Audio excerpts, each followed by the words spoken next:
బీసీలకు రాజ్యాధికారం సాధించడమే లక్ష్యంగా పనిచేయాలని కావలి 1వ వార్డు మాజీ కౌన్సిలర్ పులి రజని అన్నారు. నెల్లూరు జిల్లా కావలిలో జరిగిన మీడియా సమావేశంలో వారు మాట్లాడారు.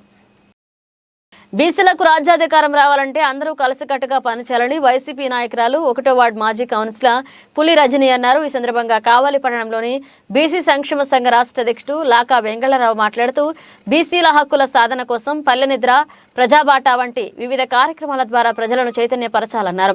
ప్రభుత్వ పథకాలు హక్కుగా కాకుండా భిక్షగా వేస్తున్నారని ఆవేదన వ్యక్తం చేశారు. కాంగ్రెస్ అధికారంలో ఉన్నప్పుడు మహిళా బిల్లు పార్లమెంట్లో ప్రవేశపెట్టాలని పలువురు నాయకులన్నారని, కాంగ్రెస్ మహిళా బిల్లును పక్కన పెట్టారన్నారు. నరేంద్ర మోదీ మహిళా బిల్లు ప్రవేశపెట్టిన మహిళలకు సప్లాన్ ఏర్పాటు చేయలేదన్నారు. బీసీ మహిళలకు కోట్లు ఖర్చు చేసి ఎన్నికల్లో గెలుపొందగలరా అని ప్రశ్నించారు. బీసీల జనదమాషా ప్రకారం సీట్లు కేటాయించాలని ఆయన డిమాండ్ చేశారు. 90 అసెంబ్లీ, 13 పార్లమెంట్ స్థానాలు బీసీలకు అన్ని రాష్ట్ర పార్టీలు కేటాయించాలన్నారు. కార్యక్రమంలో వైసీపీ, బీసీ నాయకులు, బీజేపీ నాయకులు పాల్గొన్నారు. మన యొక్క హక్కుల కోసం ఎవరియో కావాలంటలేదు. మనం ఇప్పటి వరకు మన ఓటుతో రాజ్యాధికారాన్ని అనుభవించారు. వాళ్ళు అనేక సంవత్సరాలుగా మనకంటే 50-100 సంవత్సరాలు ముందుకెళ్లారు. కాబట్టి మనమేం కోరుతున్నాం, మన జనాభా దామాషా ప్రకారమే మనకు సీట్లు ఇవ్వాలనేది. ఇంకొకరే మాకు అవసరం లేదు. మీ శాతం మీరు అనుభవించండి, మీ సీట్లు మీరు తీసుకోండి ఓసీలు, కానీ మాకు రావాల్సినటువంటి మా యొక్క సీట్లు మాకు కేటాయించాలనేది మా యొక్క ప్రధాన డిమాండ్. ఆ దిశగా అందరూ అన్ని రాజకీయ పార్టీలు కూడా ఆలోచన చేయాలని చెప్పేసి కూడా ఈ సందర్భంగా డిమాండ్ చేస్తా ఉన్నాం.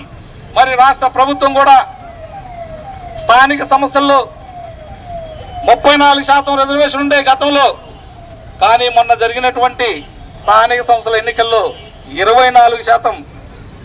అంటే జనాభా పెరుగుతుంటే ఈ యొక్క శాతాన్ని పెంచవలసింది పోయి తగ్గించారు 10%. దాన్ని కూడా కనీసం 50% స్థానిక సంస్థల్లో 50% బీసీలకు రిజర్వేషన్లు అమలు చేయాలని చెప్పి రాష్ట్ర ప్రభుత్వాన్ని కూడా డిమాండ్ చేస్తున్నాం ఈ రథయాత్ర ద్వారా. అలాగే 90 అసెంబ్లీ సీట్లు, 13 పార్లమెంటు స్థానాలు రాష్ట్ర ప్రభుత్వం కేటాయించాలి. అలాగే కేంద్ర ప్రభుత్వం కూడా అదేవిధంగా జాతీయ పార్టీలన్నీ కూడా, జాతీయ పార్టీలు 544 పార్లమెంటు స్థానాల్లో 275 పార్లమెంటు స్థానాలు బీసీలకి కేటాయించాలి అన్ని రాజకీయ పార్టీలను కూడా, కేంద్ర జాతీయ పార్టీలన్నింటినీ కూడా మేము ఈ రథయాత్ర ద్వారా డిమాండ్ చేస్తున్నాం.